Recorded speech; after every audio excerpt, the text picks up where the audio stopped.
아멘. 우리 같이 한번 암송해 볼까요? 시작. 너희의 믿음의 역사와 사랑의 수고와 우리 주 예수 그리스도에 대한 소망의 인내를 우리 하나님 아버지 앞에서 끊임없이 기억하미니 하나님의 사랑하심을 받은 형제들아 너희를 택하심을 아노라. 데살로니가전서 1장 3절에서 4절 말씀. 아멘. 자, 누가복음 1장은 예수님이 어떻게 태어나셨는지, 그리고 그 이전에 말라기 구약의 마지막 메시지에 예수님이 오실 길을 예비하는 엘리야를 보내준다고 그랬는데 그 엘리야가 어떻게 이 땅 가운데 태어났는지를 상세히 우리에게 가르쳐주고 있는 본문이라고 한다면, 오늘 보면 누가복음 2장부터서는 이제 예수님이 어떻게 베들레헴에서 태어나게 되었는지에 대한 어떤 역사적 백그라운드를 우리에게 가르쳐주고 있습니다. 그때가 1절에 보시면은 로마 황제 이름이 가이사 아우구스토다. 그 밑에 도움말에 보시면은 로마 제국의 초대 황제 카이사르 아우구스투스로 BC 27년부터 AD 14년까지 한 약 41년 정도 그렇게 재위했다라고 기록이 돼 있죠. 그리고 그 당시에 이 베들레헴과 유다 땅, 이 수리아 지역을 다스렸던 로마 총독의 이름은 2절에 기록되어 있는데 구레뇨였다라고 그렇게 기록을 하고 있습니다. 구레뇨는 BC 4년부터 AD 11년까지 수리아 총독으로서 수리아와 그 모든 유대 땅을 다스렸던 로마 총독입니다. 우리나라도 조선 총독부가 있었잖아요. 본부가 있으면, 로마의 황제가 있으면 그 지역을 다스리는 총독을 파견해서 그 지역의 모든 세금 징수를 하고 통치를 확장하고 그렇게 위임하는 그런 사람이 또 총독 아닙니까? 그러니까 예수님이 태어나실 때 황제 이름은 가이사 아우구스토였고 수리아 총독은 구레노였다라는 것은 두 가지를 의미하는데, 첫째는 예수님의 탄생은 역사적 사실이라는 것을 분명히 이야기하고 있는 것이죠. 여러분, 무신론자나 또 유신론자여도 또 예수님을 퀴리오스, 하나님으로 인정하지 않는 사람들은 성경은 신화다라고 그렇게 주장을 해요. 그래서 무슨 노아의 방주 사건이 있었을 것이며 무슨 홍해의 갈라짐의 사건이 있었겠냐, 무슨 여호수아가 해야 멈추어라 그래서 해가 멈췄겠냐, 그렇게 여러 가지 어떤 초자연적인 일들이나 또 여러 가지 성경에 쓰여져 있는 일들이 그 당시 고고학적 문서에 어떤 대홍수에 대한 어떤 설화나 신화가 다른 문서에도 발견이 되기 때문에 이거는 그런 것에 영향을 받은 텍스트다라고 그렇게 주장을 하죠. 그러나 예수님을 주님으로 믿는 우리에게는 다릅니다. 누가가 왜 그 당시 황제는 누구였고 총독은 누구였는지를 기록해 놓았을까요? 이건 역사적 사실이라는 것을 강조하기 위한 거예요.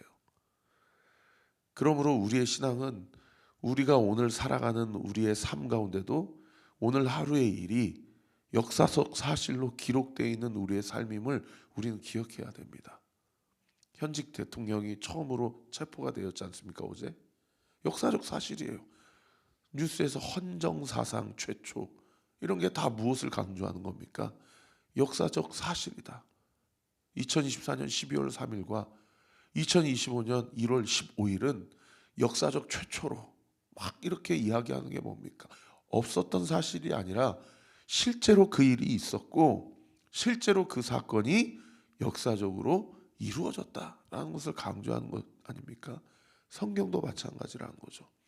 우리가 말씀을 읽을 때에 이 모든 말씀이 역사적으로 실제했고, 그래서 내가 믿는 하나님은 역사의 주관자가 되시고, 할렐루야, His story, 그분의 이야기가 되신다. 그것이 곧 역사다. BC, Before Christ, AD, 아노 도미노, 예수 그리스도가 오기 전의 역사와 예수 그리스도가 오신 이후의 역사를 나누는 것. 인생의 모든 역사와 인류의 모든 역사는 그 기준이 예수 그리스도시다 라는 것을 하나님께서 우리에게 이야기해 주시고자 이러한 연역을 그대로 그렇게 적은 거랍니다. 적은 거라는 것이죠. 그래서 여러분 오늘 1절과 2절 말씀을 통해서 우리가 깨달아야 될 것은 무엇입니까? 오늘 하루를 살아가는 나의 이 삶도 하나님께서 역사적으로 적어 내려가시는 하나님의 나를 통한 역사적 사실의 하루의 삶이라는 거예요. 아유, 오늘은 중요한 스케줄이 있으니까 내 인생의 중요한 날이야. 아, 오늘은 아무 스케줄이 없으니까 오늘은 세워라 내워라 부어라 마셔라고 대충 그냥 나를 위해서 살아가는 날이야. 똑같은 하루가 내 마음에 따라서 어떤 날은 역사적 사실이 되고 어떤 날은 역사적 사실이 되지 않는 그 하루가 아니라는 거예요. 우리에게 주어진 하루하루는 날마다 하나님이 나와 함께 하시고 나를 통해서 일하시고자 하는 하나님의, 우리 이명규 목사님 말씀에 보면 again and again and again, 다시 기회를 주시고 또 기회를 주시고 또 기회를 주시는 하나님이 오늘도 나랑 살아가겠니? 오늘도 나와 동행하겠니? 네가 나를 향한 너의 마음을 열면 내가 네 속으로 들어가 너와 함께 더불어 먹고 너와 함께 더불어 마시리라 하며 함께 살아가는 그 하루의 삶이라는 것입니다. 여러분, 오늘 하루도 하나님이 역사적으로 실제하시고 살아계시고 그분이 오늘도 지구를 자전시키시고 이 우주를 공전시키셔서 하나님께서 이 하루라는 삶을 나에게 허락하시고 누군가에게 이 시간은 지구 반대편에 있는 사람에게는 한참 잠을 자는 시간이지만 지금 나에게는 오늘 하루를 시작하는 시간, 오늘 이 하루를 허락하셨다라는 것은 이 하루를 살게 하시는 힘도 겸하여 허락하셨다는 사실을 믿고 오늘 이 하루도 주와 함께 승리하는 저와 우리 모든 온누교회 성도들 되시기를 예수님의 이름으로 축원합니다.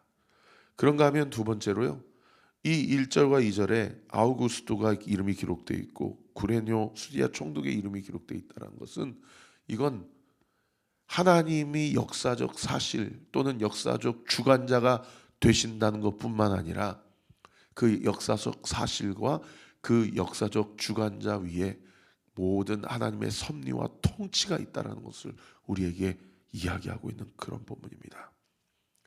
여러분, 이때 아우구스토가 영을 내려서 천하를 다 뭐하라고 그랬어요? 호적하라고 그랬어요. 밑에 도움말에 보시면 호적하는 것은 인구를 조사하는 것인데 인구를 조사하는 것은 두 가지 목적이 있습니다. 첫 번째는 세금 징수예요. 나라는 무엇으로 운영이 됩니까? 세금으로 운영이 돼요. 교회는 무엇으로 운영이 됩니까? 여러분의 헌금으로 운영이 돼요. 여러분이 헌금 안 하시면은 이번 달 월세 못 내요. 관리비 못 내요. 황제가 인구를 호적하는 것은 돈을 가지고 나라와 국가를 운영하려고 하는 거예요. 두 번째는 뭡니까?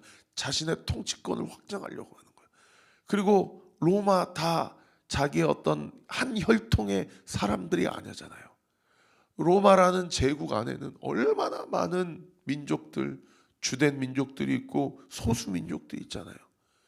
그런 많은 민족들이 행여나 우리는 우리 민족끼리의 단일 민족으로서의 국가를 세우겠습니다 라는 그런 로마 황제 입장에서는 쿠데타고 그 민족 입장에서는 독립운동이고 행여나 그런 일이 있을까 봐 통치권을 확장하기 위해서 이 두 가지 목적으로 호적을 한 거예요.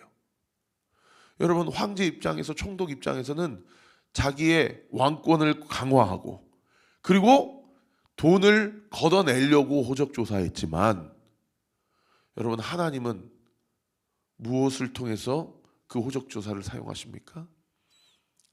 미가서 5장 2절에 보면은 베들레헴 에브라다야, 너는 작은 고을이지만 결코 작은 고을이 아니다. 너에게 영원한 상고, 너는 영원한 상고에 있다. 너에게 너의 민족을 다스리고 너의 백성을 다스릴 구주 메시아가 너를 통해서 태어날 것이다 라고 미가라는 선지자가 예언을 했거든요. 하나님께서 그 예언을 성취하시려고 나사렛 갈릴리 땅에 있는 요셉과 마리아 가정을 이 호적 명령 때문에 어디로 내려갑니까? 오늘 본문 3절과 4절 보세요. 모든 사람이 호적하러 각각 고향으로 돌아가며 요셉도 다윗의 집 족속이므로 갈릴리 나사렛 동네에서 유대를 향하여 베들레헴이라고 하는 다윗의 동네로 그 약혼한 마리아와 함께 호적하러 올라가니 마리아가 이미 잉태하였다. 그러니까 요셉은 고향이 어디예요? 베들레헴이에요. 요셉은 유다 지파 사람이에요. 그런데 지금 어디에서 살아요? 갈릴리 바다 동네인 나사렛이라는 그 어부 어촌에 살아요. 그런데 황제가 한 번도 만나지 않은, 그리고 평생 만날 일 없는 그 황제가 다 호적해라 라고 하니까 갈릴리 그 가난한 시골 마을에 산 요셉과 마리아가 수십 킬로 수백 킬로를 걸려가지고 자기 고향으로 가서 거기에서 주민등록을 합니다. 그러면 사실은 아직 결혼하지도 않았고 약혼한 상태니까 혼자 가면 되잖아요. 그런데 오늘 본문 4절에 보니까 5절에 보니까 약혼한 마리아와 함께 호적하러 올라갔다라고 이야기해요. 이 과정 가운데 어떤 일이 있었는지는 마태복음에 잘 기록되어 있죠. 조용히 끊고자, 요셉이 조용히 끊고자 하여서 행여나 이 결혼하려고 했던 이 여자가 돌 맞는 일 없도록, 왜요? 남자를 알지 못하는데 임신을 했잖아요. 돌 맞는 일 없도록 조용히 덮고자 했는데 천사가 와서 너 그 사람이랑 결혼해라. 성령으로 잉태된 메시아 구주 예수 그리스도다. 그래서 함께 갔다라는 것은 이 학자들이 뭐라고 추정을 하냐면 이 여자를 지키고자 했던 것이다 라고 그렇게 추정을 해요. 굳이 같이 갈 필요가 없는데. 그런데 이렇게 요셉이 마리아와 함께 간 그 일이 예수님이 어디서 태어난 일이 되어버려요? 베들레헴에서. 미가 선지자가 이야기한 예언한 말씀을 성취하고자 베들레헴에서, 마구간에서, 말구유에서 예수님이 태어나신 일이 된다는 것이죠. 저도 저희 아버지가 발령 받으셔서 원주교도소에서 일하실 때, 그래서 제 고향, 제가 태어난 곳이 원주예요. 근데 한 1년도 채 안 돼서 또 전주교도소로 발령을 받으셔서 사실은 초등학교, 유치원, 초등학교, 중학교, 고등학교 다 전주에서 나왔습니다. 저희 아들 혜원이, 딸 혜원이 다음이도 태어난 곳은 다 광명입니다. 거기서 제가 일했으니까요. 안산 동산교회에서. 그런데 사실은 제가 하나님께서 남양주 다산 가서 거기서 교회 개척해라 라고 해서 여기서 교회 개척하니까 사실상 혜원이 다음이는 광명에 대한 추억보다도 이제 보세요. 초등학교, 중학교, 고등학교, 이 남양주에서 자기가 쌓아가는 그런 추억들이 더 많겠죠. 여러분, 우리네 인생은 우리가 그냥 흘러가는 대로 살아가는 것 같지만 역사적 사실 안에서 하나님의 주권과 섭리 아래서 우리가 살아가는 인생이에요. 아멘. 그런데 그 목적이 뭐냐? 하나님의 말씀을 성취하고 하나님의 뜻을 온전히 이뤄내고자 하나님께서 우리의 삶을 그렇게 인도해 가신다라는 겁니다. 그 하나님의 인도하심이 우리의 삶을 지금까지 인도하셨던 것처럼 앞으로도 그렇게 인도하실 거예요. 믿으시면 아멘. 그러므로 우리는 결코 두려워하거나 겁낼 필요가 없다라는 겁니다. 베들레헴이라는 곳에 가서 거기에서 마리아가 잉태했는데 6절 말씀에 보면 거기 있을 그때에 해산할 날이 차서 첫 아이를 낳아 강보에 싸서, 강보 밑에 도움말에 보시면 아기를 업거나 쌀 때 쓰는 보자기다. 강보에 싸서 어디에 누였대요? 구유에 누였다. 구유가 뭐예요? 짐승들이 먹는 말 밥통이에요. 소 밥통이에요. 거기에 누였다라는 거예요. 여러분, 이분이 누구십니까? 오늘 보면 11절에 보시면은 천사가 목자들에게 뭐라고 얘기해요? 오늘 다윗의 동네에 너희를 위하여, 거기 동그라미 치세요, 구주가 나셨으니 곧 그리스도 주시니라. 그리스도는 무슨 뜻이에요? 기름 부음 받은 자. 히브리어로 하면 무슨 단어입니까? 메시아라는 단어입니다. 그리스도 주 퀴리오스다. 여러분, 세상의 주는 누구라고 얘기합니까? 1절에 시저 아우구스투스라고 얘기해요. 이 사람은 통치하고 억압하고 돈 걷어내려고 황제가 됐어요. 그리고 황제가 돼서 그런 일을 했어요. 그런데 예수 그리스도 우리의 퀴리오스는 태어나셨는데 어디에 태어나셨어요? 짐승 밥통에 태어나셨습니다. 여러분, 이게 왜 중요하냐면 12절에 보세요. 목자들에게 천사가 뭐라고 얘기하냐면 너희가 가서 강보에 쌓여 구유에 누워있는 아기를 보리니 이것이 너희의 뭐가 되리라? 표적이 되리라.